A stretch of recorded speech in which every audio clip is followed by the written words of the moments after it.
Bonsoir à tous, donc aujourd'hui dans cette vidéo je vais vous parler de l'importance de suivre son protocole lorsqu'on a recours à une chirurgie bariatrique. Donc j'insiste, c'est le protocole que vous a transmis votre équipe médicale ou votre chirurgien pendant votre parcours préopératoire ou au moment de l'intervention. Voilà.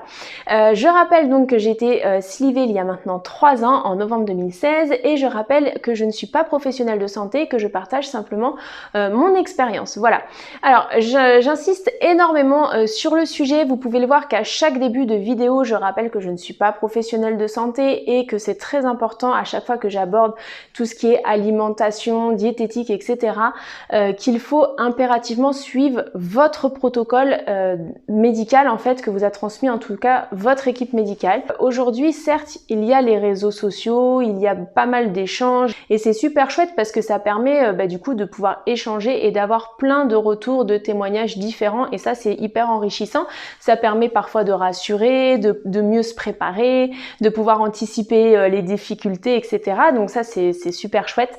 Mais il y a aussi quelque chose que j'arrive souvent à percevoir dans les commentaires, c'est qu'il y a beaucoup de comparaisons. Alors la comparaison, elle peut être assez dangereuse en fait dans les protocoles alimentaires, surtout que voilà maintenant ça fait 3 ans que j'échange avec vous en fait sur les réseaux sociaux et il faut savoir qu'il y a des protocoles qui sont très différents les uns des autres. Par exemple, moi dans mon protocole, il a fallu que je mange liquide pendant 2 mois. Et bien en dehors de mon chirurgien, j'ai pas croisé d'abonnés qui ont été opérés et qui ont eu le même protocole que moi par exemple. Mais ça va être la même chose sur plein d'autres sujets qui font partie de notre protocole alimentaire et c'est pour ça que j'insiste énormément. Souvent, voilà, sur les premières semaines, c'est suivi, etc. Et puis après, au fil du mois, c'est normal aussi, on prend confiance en nous, on perd du poids, on voit que ça fonctionne, etc. Et parfois, on va avoir tendance à aller voir un petit peu comment ça se passe ailleurs ou s'inspirer d'autres personnes qui n'ont pas forcément du tout le même protocole que nous ou ou un peu s'éloigner par rapport au suivi alors que notre équipe souhaite nous voir, je sais pas, toutes les 6 semaines, voilà, on va se passer parce que Pierre-Paul Jacques, c'est tous les 2 mois ou 3 mois.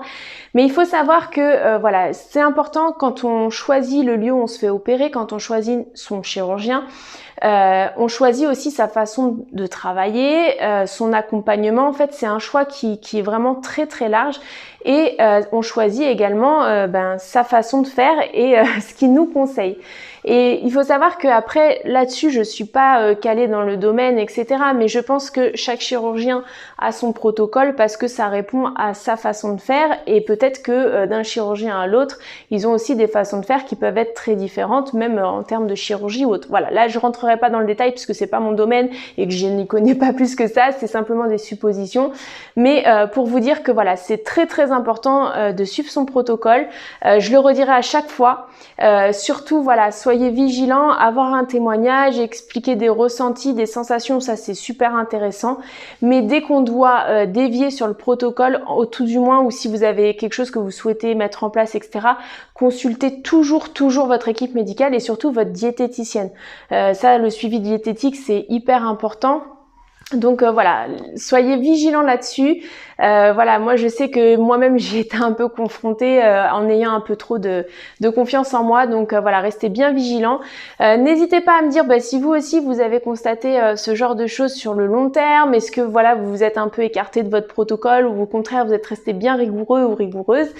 Et puis pensez bien à liker et à partager et je vous dis à demain pour une prochaine vidéo.